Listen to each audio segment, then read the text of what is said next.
All right. Most of y'all know me as a writer. I started my journey as a writer back in the days, reporting on events, reviewing movies.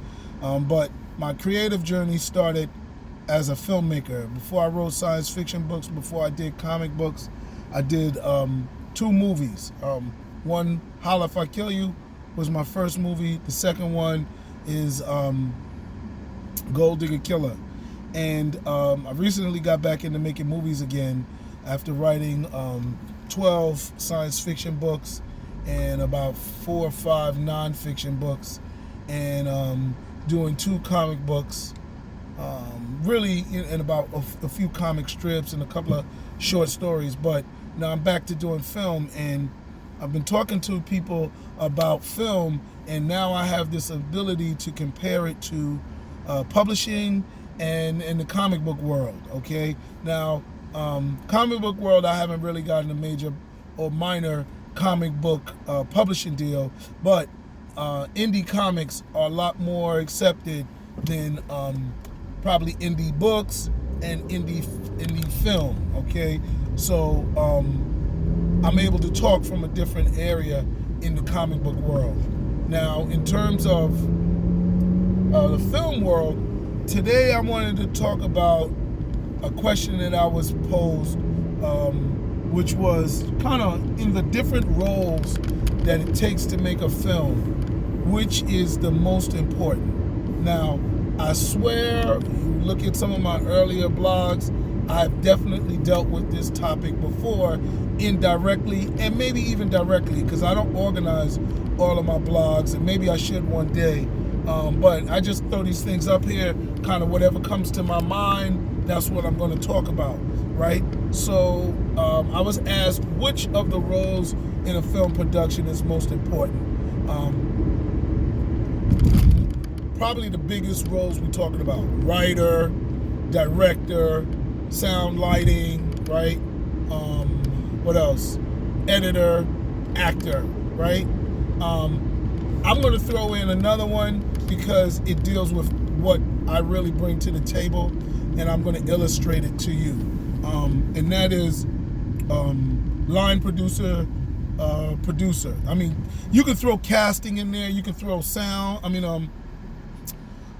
catering, all that other stuff. That's all part of it, no doubt.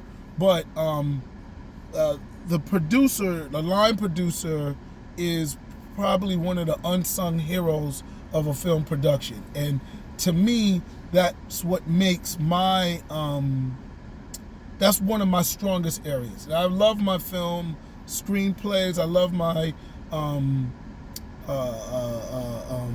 I guess my casting. You know, I just started directing, so we don't even know how that's going to turn out. I don't edit yet, and I don't do sound and light. So as far as those things, I usually just hire people and partner with people and to make my films. But I could still talk about their importance, and because I feel that they're important.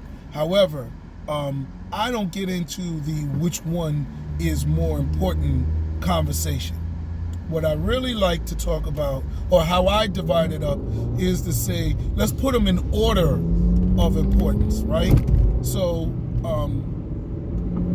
because a director can mess up everything. If you don't have a good director, or a messed up director takes it in the wrong direction, start frustrating your actors, it's a wrap. That can destroy a whole project. There'll be nothing to edit. I don't care how good the casts are, unless they fire that director can mess up your project. Actors, I don't care how good your screenplay is, I don't care how good the editing is, I don't care how miracle your director is. If you have a trash actor that doesn't show up, it costs you money every time, they're not prepared, they don't know their lines, and they can't act, there's not too much you can do. All right, unless you do a voiceover, and that changes your whole production. And it's very hard to, to do an animated thing after you already was doing a live action. Your editor, sheesh, I can't tell you. Everybody knows editors are important. There's no doubt. Your editor can't compensate for, can mess up the best sound, can mess up the best picture because they can edit it wrong. They can mess up the best acting. They can choose the worst shots. So also, people argue that an editor is vitally important, and I will argue that the editor can save somewhat of a bad project. Your editor can be a supersized person, but I think that the editor's role comes so close to the end of the film that if you neglect the earlier parts too much, the editor's nothing for the editor to do. They can't make water out of dirt. You know what I'm saying? So you got to give them something for them to add to. Same thing with, now, I'm a writer. A lot of people say, and this is what started the conversation. One of my friends was saying, after you write the screenplay, the writer is done. What do you need the writer for? And I'm like, well, that takes a big chunk of the project's value out of the way. You understand what I'm saying? So you don't just say, oh, all the writer does is write the script. Well, what the hell are you casting actors for, right? That's the second thing you do. You're looking for locations. What location do you need if you don't have a story? You don't know what you need. And every director, isn't perfect for every script. Ava DuVernay was like, yo, I'm not director. I don't think I'm the best fit for Black Panther, right? And she's top director. And this is a top script, a top character. And still, so you take that from the large budget all the way to the small budget. So your script determines a lot of different things. Same thing with your your actors. Same thing with your editor. All of that goes back to the script. Now, there are editors that edit horror better. There's editors that edit fight scenes better. There's editors that get emotion and the drama better. So the screenplay is utterly important. The writer, from the title of the project. I've said this 50 million times before. Your writer gives you everything. Film, especially independent film, the title and the story of the film is crucial because you don't have the money for a bling bling director. You don't have money for a bling bling A-list actor. Hell, even a B-list actor. Sometimes you don't have money for a C-list actor. You have to deal with new jack actors that have coming straight out of film school, acting school. All right, they're coming off a stage play in the community center, right? And then your editor. You can't afford no bling bling editor. So if your story doesn't pop from the title, from the synopsis, your project is compromised. There's not much a good director can do with a uninteresting story, a story that doesn't have an interesting title. Now, titles can change, no doubt. But if your story that's built around that initial title doesn't reflect something of value, then even the best titles can't make a story continue to be sold, right? Now, that's probably the biggest exception, is that you have a bling bling title and a trash movie and trash story.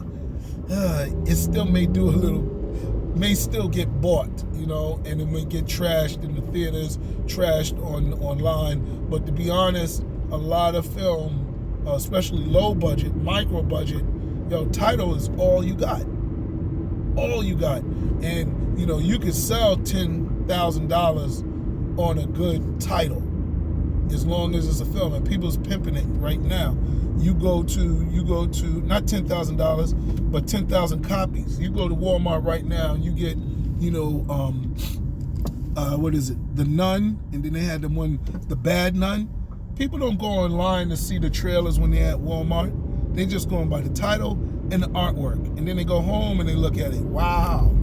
Same thing with comic books. People don't always flip through the interior pages. You get a hot cover artist. Sometimes you pay $300, $800, up to $800 for a cover artist. But on the interior pages, you're paying like $50, you know, $100, $30 an interior page. So it's pretty much the same concept. Same thing with a writer, but the difference between a novel is that you know you have to pay for a good cover, and there's no other artwork in it. So of course, and you have to pay for an artist because most writers can't design their own book covers. You know, I'm one of a few, but even with me, I still do pre-made cover designs, and I switch out the title. So I don't even know any of my books that still have my own design cover. None of them. But I do know in my early days, Thug Angel, what is another one? Hip Hop Dating Guide. Those books I did sell with my own cover designs. I hired an artist for Harlem Shake too, but this next Harlem Shake that's coming out, I totally designed the whole cover. So, and I'm going to be designing the rest of the Harlem Shakes because I have to go down on budget for those. And, you know, you can pay anything, you know. Pre-made covers is $60 and up. Getting an artist to do your covers can be $100, graphic designer, or like me, I have my boy Edmund, shout out to Edmund, to do a painting for me that I was going to use for the cover, and I was going to use for some other things. So that you know, I think I paid, you know, over $100 because he's a real good painter. But you get the idea. So writers, back to the film thing, I'm jumping around, back to the film thing, writers are crucial for that alone. Just the simple fact that, hey, we are doing, the project built around the title and the storyline. Don't take for granted the writer. Now, we know directors are important. We ain't gonna talk about that. Directors, you know, are the people that get billed when you go to a film festival. Who directed it? They don't want to know who's acting in it. They don't want to know who wrote it. They don't want to know who paid for it. They don't want to know who edited it. They want to know who the director is, okay? So that just tells you the dominance of a director. They bring out everything from the actor, and we know directors are important. We also know that actors are important because of the second ones that get billed. Sometimes even over the director, they say, oh, it's a Denzel Washington movie. He didn't direct it, he didn't write it, he didn't edit it, all he did was act in it. You know, oh, Tiffany Haddish, or it's a Kevin Hart. We don't know who the directors are. It doesn't really matter. Unless it's superhero where they say, oh, it's Fantastic Four, and nobody cares who the director is. Nobody who cares who the actors are. Nobody cares who, whatever it is. Now superhero pictures are starting to have build actors because they've taken it to the next level. But when they first started, you know, other than Hugh Jackman and Jean-Luc Picard actor, we didn't know who was in the X-Men. You know what I'm saying? We knew Halle Berry, you know what I'm saying? But it really wasn't no, you know, major actors in a lot of these early superhero pictures. Next, come to a close. Your sound and lighting. Sound and lighting, of course, some actors is like, yo, I only want to be on set when certain lighting is there. You know, The View on TV, you know, hired certain lighting because it made the people's color look better, you know. There's a way to light black actors different from the way to light white actors in different color palettes. So we know that's important. But, and then bad lighting can ruin a film because you can't see it. You know, that was one of the things they were upset with Game of Thrones, was the dragon was flying around and nobody could see it. He couldn't understand it. Same thing with Venom, right? And they'll get those things together. But yes, they can ruin a film, but people aren't that, once you get basic lighting, people aren't going to say, oh, I didn't like the film because of the lighting. It has to be horrible. Now, sound is a different thing. Sound can add quality to your film on the seller end, not necessarily on the buyer end, because people don't really know what the sound is until they get the project, you know. And maybe you could throw soundtrack in with sound. I don't think so, because what we're talking about is sound design with microphones, with audio in terms of the background. So sound becomes one of those technical things. It comes in when you're trying to sell your project. You have quality control things that you have to go along with, and sound becomes important to those people. So if you have bad sound, it's going to be hard to sell a project. Now, my last point, and I'm going to go over time with this, is the actual line producer, the person who puts the schedule together, the person who manages the whole entire production. I think that person, that being me, who breaks the screenplay down, who goes into all of the areas, let's see if we can use this location. Let's see if we can use this location 2 or 3 times. That person, that being something that was my first role in film, was the ability to produce a line, do my line production, where I would hire the catering, I would get the shoot locations, make the schedule, all the way down to the days we are shooting certain productions. Because now, say you have a guest actor, right? And they charging you $1,000 a day.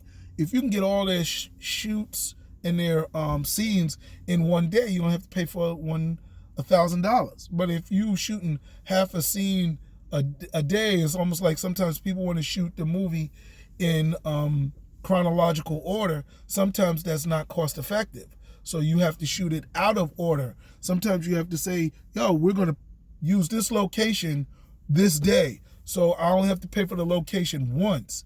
And you get all of those scenes at that location done at once.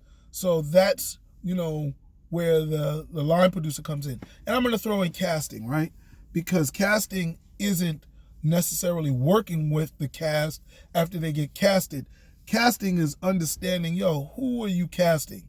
Sometimes the best actor is the best personality to work with the whole production, because sometimes bad attitudes, if they're not going to bring value to your project, if they're not going to be somebody, I could put their name on my film and people will say, you know what, because that person is in it, I'm going to buy that.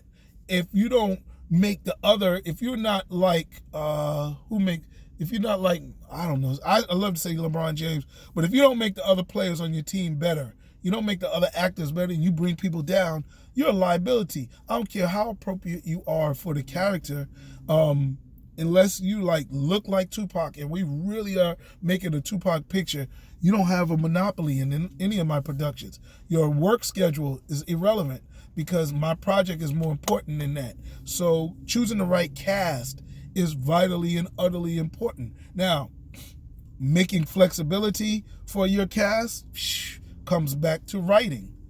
So you got to have a writer kind of involved in everything, because if something happens, you got to be able to make adjustments in your story that make sense, so that way you can compensate for whatever happened. So I'll just say, there's an order to importance. First would be the writer, then would be the line producer, then would be all your production people, sound, lighting, directing. Before that would be casting, but that's a different role in there. Then you have your actors, because they don't show up until it's production, or they don't really make a difference. I don't care how much you rehearse. Their job starts when they start acting, right? All of that is preseason. And then your editor. Now, there's other people that come in after your film, which are like your marketing people, your sales agents, and mind you, in a small production, a micro budget film, you're doing all of that. And some micro budget filmmakers do everything except act. They write the screenplay, they do the locations, they direct sound, lighting, they edit. Only thing they don't do is act. So anyway, that's my take on it all. This is a long blog. I have more to say on the subject. I'm going to get into the value of making low budget film and what quality of a film it will be in my next one, because this conversation that I had really triggered me. So anyway, thank you. Talk to you later. Sorry for the extra 4.5 minutes. Peace.